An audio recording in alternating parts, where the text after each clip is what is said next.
నారాయణ మాట్లాడుతుంటే ఒక ఎన్సైక్లోపీడియా తెరిచినట్లుంటుంది. ఈ నడుస్తున్న విజ్ఞాన సర్వస్వమే మనల్ని పాలిస్తే మన బతుకులు బాగుపడిపోతాయన్న ఆశ కలుగుతుంది.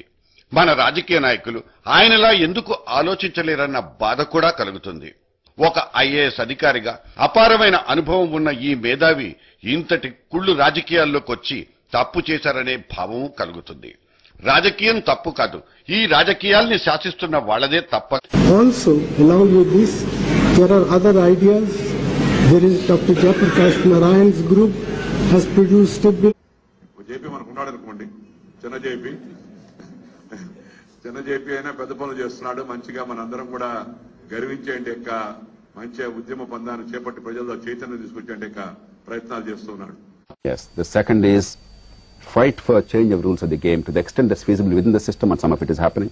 The right to information, the system of local courts, improved political funding. You know, some things are happening. That's the sort of work Loksatta is doing. Yes. Doctor Jayaprakash Narayana నేను అమితంగా ఆరాధించే వ్యక్తుల్లో, అమితంగా అభిమానించే వ్యక్తుల్లో ఆయన ఒకరు. నాకు అంత ఇష్టం. మా ఇద్దరి అనుబంధం, మా ఇద్దరి స్నేహం ఇవన్నీ కూడా కాదు. ఆయన ఒంగోలులో కలెక్టర్ గా పనిచేస్తుండగా అక్కడ నేను జర్నలిస్ట్ గా పనిచేస్తుండేవాడిని. ఆయనకి నేనంటే ఇష్టం, నాకు ఆయనంటే ఇష్టం. అందుకే ఆయన అప్పుడు కూడా మనసు బాగుంటున్నప్పుడు ఫోన్ చేసి ఏబిఎస్ ఒకసారి వస్తామని చెప్పని కాసేపు కూర్చోబెట్టి నవ్వించుకుని పంపించేవాడు ఆయన. మేమిద్దరం కలిసి అక్కడ కల్చరల్ ఆర్గనైజేషన్ స్టార్ట్ చేశాము, అభిరుచి అనే పేరుతో. జయప్రకాష్ గారు ప్రెసిడెంట్ గా, నేను సెక్రటరీగా. అప్పట్లో జయప్రకాష్ గారు ఆయన ఆలోచనలో వింటున్న భయం వేసేది. ఈయన ఎక్కువ కాలం ఈ ఉద్యోగంలో ఉంటే ఎప్పుడో ఉద్యోగానికి బకెట్ అందిస్తారు డెఫినెట్ గా అని చెప్పారు. ఒకరోజు ఈ వార్త విని ఆశ్చర్యపడ్డాను. ఎందుకు చేశారు సార్ ఈ పని అని చెప్పి అడిగాను. ఆయన ఉద్దేశం చెప్పారు, మీరు షాడో ఫైట్ చేస్తున్నారో ఆలోచించండి సార్, ఎవరి మీద మీరు ఫైట్ చేస్తుందని చెప్పాను. ఇవాళ అది షాడో ఫైట్ కావచ్చు, కొంతకాలం పోయిన తర్వాత ఉద్యమ స్వరూపం అర్థమవుతుంది. ఆ రోజు ఒక్క జయప్రకాష్ నారాయణ కాదు, దేశం మొత్తం మీద కోట్లాది మంది జయప్రకాష్ నారాయణ పొందుకొస్తారు. అప్పుడు ఈ ఉద్యమం నిజ స్వరూపం బయటపడుతుంది. ఈ ఉద్యమం ఎందుకోసం ఉపయోగించిందో అందరికీ అర్థమవుతుంది. ఈ ఉద్యమ సాధన తప్పనిసరిగా లభిస్తుందని చెప్పని ఆయన చెప్పారు. ఆ రోజు ఆయన చెప్పేదాన్ని నేను పెద్ద సీరియస్ గా పట్టించుకోలేదు. ఇవాళ అనిపిస్తోంది సంకల్ప బలం అనేది ఎంత గొప్పదో నిలువెత్తు నిర్వచనం డాక్టర్ జయప్రకాష్ నారాయణ. ఒక ఆశయం కోసం something. So I decided that I played safe and not really prepare a speech because I figured I was up against some serious opposition, as Ruben rightly pointed out. It's very difficult to follow JP, I think, even in a milk line. I mean, forget on a stage you have giving speeches, because I just think the personality that he brings in has so much honesty, courage, sincerity, that every time he speaks, I forget why I even was there in the first place. And I love listening to this man speak, and I'm going to... so ఆ local ప్రభుత్వాన్ని, అంటే అధికారాలు స్థానిక ప్రభుత్వాలకు ఇచ్చి మన సమస్యలను మన పరిష్కారం చేసుకునే ఒక ప్లాట్ఫామ్ ని లోక్సత్తా ఇస్తుందండి. అందుకనే లోక్సత్తాని ఎంచుకుందాం. That is why Loksatta. ఇది జనరల్ గా ఇంకా పర్సనల్ గా నాకు పర్సనల్ గా లోక్సత్తా ఏంటంటే అండి, మీ అందరిలాగే నాకు కూడా హీరో వర్షిప్ ఉంటుంది. నాకు కూడా ఒక హీరో కావాలి. బట్ నా సినిమాల్లో చూపించి 100 మందిని నరికేసి హీరోలు అక్కర్లేదండి. డైలీ నేను సినిమాల్లో వాళ్ళనే చూస్తున్నాను. రియల్ లైఫ్ లో నాకు హీరో కావాలండి. My hero is Jayaprakash Narayana. AP needs JP. Thank you. నా ఫస్ట్ ఎపిసోడ్ అయిపోయింది. రెండో episode somebody who's played one IPL match standing in front of him. This is that country. And then there's JP. JP is a god. He's an oratorical god. He's somebody who genuinely means everything he says about change, about progress, about development. You've seen him when he campaigns for his elections. You've seen him as a member of the assembly. You've seen that he's fighting so many morons every day that you have to sympathize with this man for being so intelligent and yet having to do this. This is the same JP who has to live under that horrible word every day, politician. That's his yang. I think Madhukar and Ruben probably, I'd have to make a joke about it, that their in-laws probably say, don't you guys, need to get real jobs? It's probably, how I would bring the yang element in their life. And JP గారి గురించి నాకు చాలా చిన్నప్పటి నుంచి తెలుసు. ఆయన వారి గురించి అన్నప్పుడు అన్నాను నేను, ఒకసారి ఒక సినిమాలో ఒక పాట రాయాల్సి వస్తే జేపీ గారిని జ్ఞాపకం చేసుకుని ఈ వాక్యం రాశా.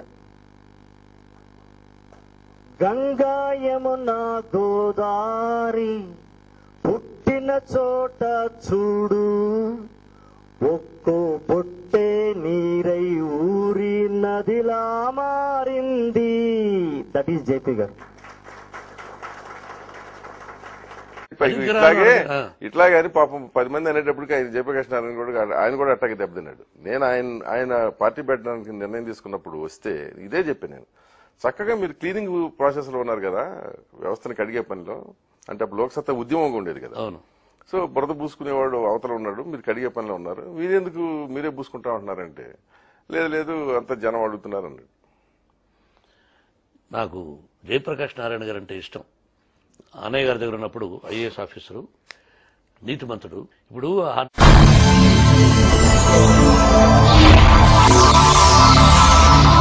ఈ సమాజం మనది. ఈ క్రిమినల్స్ ఎవరండి మన జీవితాలతో ఆడుకోవడానికి?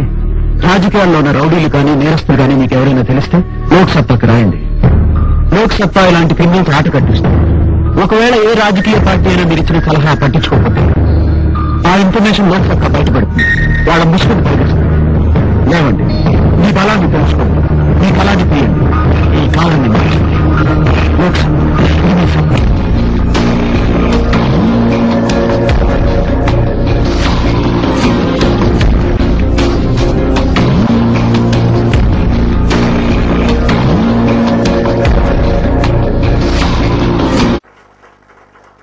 కలెక్టర్ పదవిని కాదనుకున్నాడు తానొక్కరు.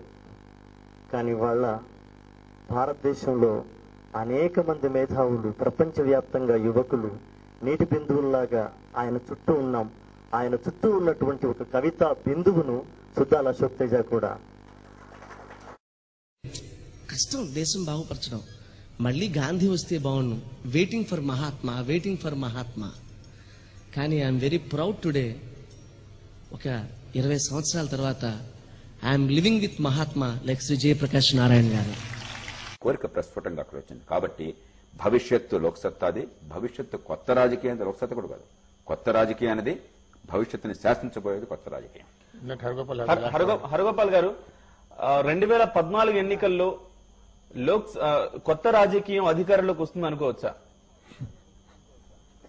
అంటే నేను నా అభిప్రాయం అడిగితే జయప్రకాష్ గారు రాష్ట్రానికి ముఖ్యమంత్రి కావాలని బలంగా కోరుకున్న వాళ్ళలో నేను కూడా ఒక్కడిని. కానీ ఆ 2014 వరకు ఈ కొత్త సంస్కృతిలో నిజంగా రాజకీయాలలో మార్పు వస్తుందని ఆయనకుండే విశ్వాసం ఏదైతుందో, ఎందుకో మా జీవిత అనుభవము, మేం చేసిన రంగంలో నాకు అనుభవము అంటే మాకు అట్లా ఎందుకో ఆ విశ్వాసము కలగడం లేదు.